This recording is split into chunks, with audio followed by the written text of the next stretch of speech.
Good evening, ladies and gentlemen. Welcome to the English news from Djibouti channels. Here are the main top stories of our editions tonight. The President of the Republic, His Excellency Mr. Ismail Omar Guelleh, received the General of the Army Forces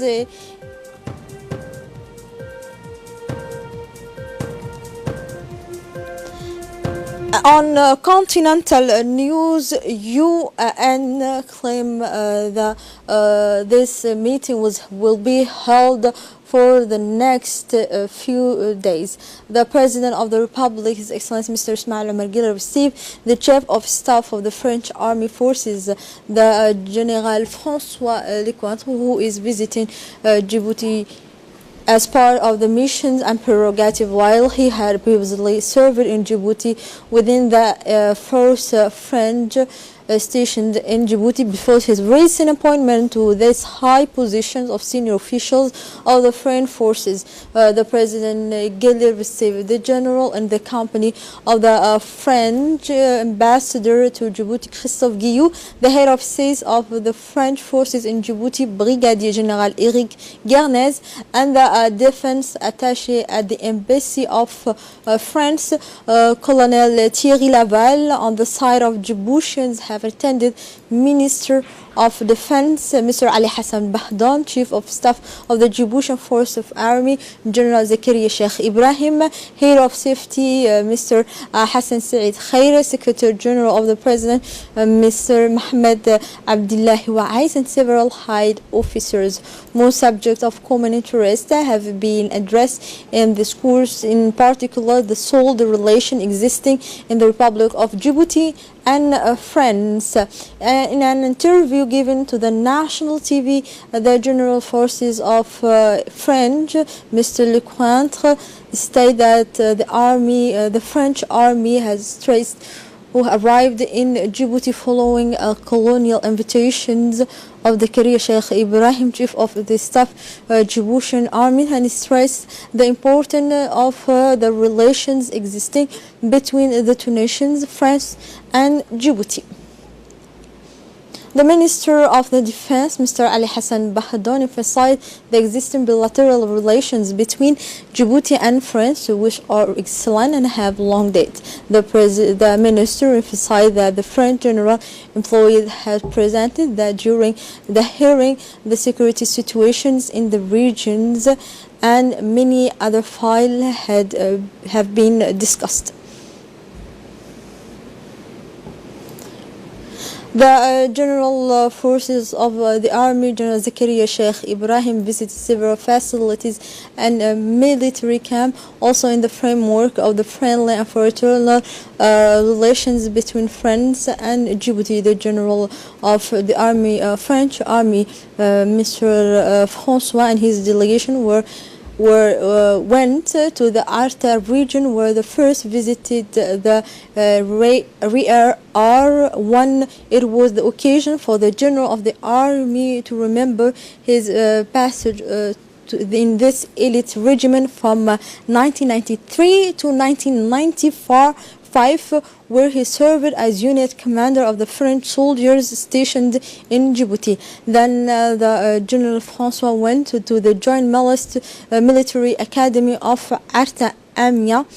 He was welcomed by the director of the academy, Colonel Mohamed Ali Absiye. After a brief presentation of the academy by the directors, the hostels settled in the amphitheater's hall, where the cadets of the third class of the end of the training cycle were waiting for them.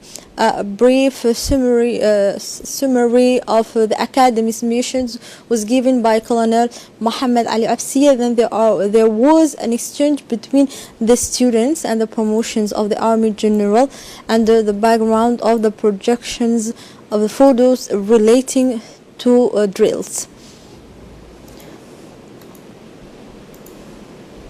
Yesterday, the general had gone to Camp Mariama, where the entire Hill 6 battalion was meeting, ready to take up to Hill 4 battalion at Jalalaqsi in Sector 4 under Djiboutian Command. Army General Francois was greeted by the Chief of Staff Army, the General Zakaria Sheikh Ibrahim. The two generals together reviewed the troops and saluted the flag, where the respective national anthem of both countries sounded.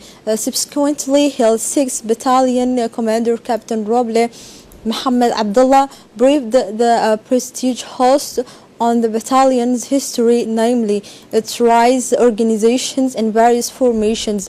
Commander Mohammed Roble did not fail to thank Army General Francois for the help and support provided by the French side, both in terms of training and logistics through the provisions of battalion means ruling.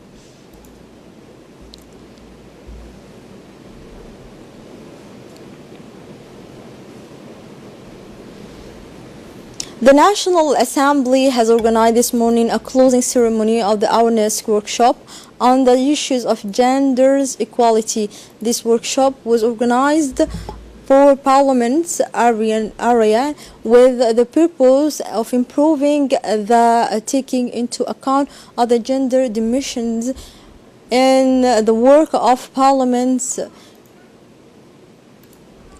This occasion is to promote participations of women in country education, to develop and analyze laws and policies that take into account the specific needs of men and women and their diversity. Parliamentarians declare themselves first line to ensure the policies that promote gender equality and enforce it. This workshop has been animated by experts of Inter-Parliamentarian Union. The Secretary of State of Social Affairs, Mrs. Mona Osman Aden, and the Director General of the National Agency for Disabled People, Mr. Douale Saeed Mohammed, have proceeded today to the signing of a partnership agreement. The signing of the convention took place at the Office of the Secretary of State. Ended the objectives pursued through the signing of the partnership agreement is to define the role and responsibility of both parties, as well as the cooperation's mechanism between them. The initiatives will contribute to strengthening the effectiveness of the actions carried out by the state services in favor of the promotions of persons with disabilities and their professional integrations.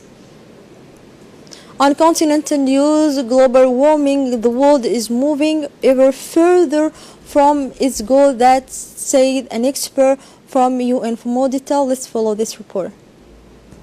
In the race against climate change, on Tuesday, the UN reported the first rise in CO2 emission in 4 years. To meet the goals of the Paris Climate Treaty, greenhouse gas emissions will have to hit their peak by 2020, but experts say that this is unlikely to happen before 2013. The report came day before a high-level UN climate conference is to take place in Poland in December. With only a single degree Celsius of warming so far, the world has seen a crescendo of deadly wildfires, flooding, heat waves, and hurricanes.